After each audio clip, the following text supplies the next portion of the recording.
Pemerintah berencana menambah kepemilikan saham di PT Freeport Indonesia atau PT FI. Klausul ini akan menjadi salah satu syarat dalam perpanjangan kontrak izin usaha pertambangan khusus PT FI, di mana pemerintah akan menambah saham kurang lebih 10%, kata Menteri Investasi atau Kepala Badan Koordinasi Penanaman Modal Bahlil Lahadalia dalam konferensi pers Jumat 28 April. Selain itu, pemerintah juga akan meminta Freeport untuk membangun smelter di Papua, selain pembangunan yang saat ini dilakukan di Gresik, Jawa Timur. Bahlil mengatakan Freeport membutuhkan waktu eksplorasi 10 hingga 15 tahun sebelum melakukan produksi, berbeda dengan eksplorasi nikel dan batu bara. Oleh karenanya, pemerintah tengah menghitung waktu perpanjangan yang tepat dengan potensi cadangan yang masih ada.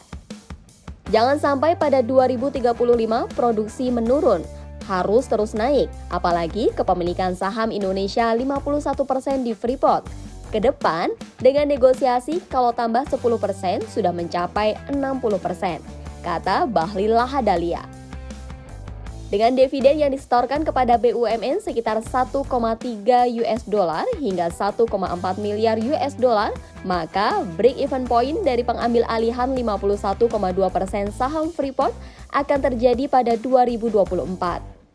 Terpisah, Menteri Energi dan Sumber Daya Mineral Arifin Tasrif memastikan pemerintah bakal memperpanjang kontrak IUPK Freeport Indonesia di Tambang Grasberg, Papua, setelah sejumlah pembicaraan intens dilalui bersama dengan kontraktor beberapa tahun belakangan.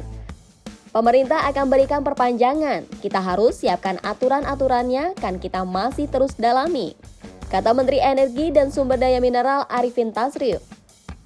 Ihwal pertimbangan yang diambil pemerintah, Arifin mengatakan sumber daya mineral yang ada di Grasberg terbilang besar untuk dapat dikembangkan lebih lanjut setelah 2041.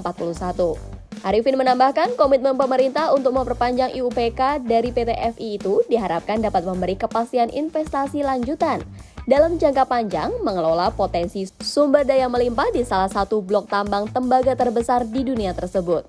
Sebelumnya, Presiden Joko Widodo juga telah memberikan kado spesial untuk PT FI. Jokowi memberikan relaksasi ekspor konsentrat tembaga hingga Mei 2024. Namun, tentunya tak secara cuma-cuma. Ada sejumlah syarat yang harus dipenuhi oleh PT FI. Perpanjangan izin ekspor menjadi angin segar bagi anak usaha kongsi kepemilikan BUMN, Holding Industri Pertambangan atau Mine ID.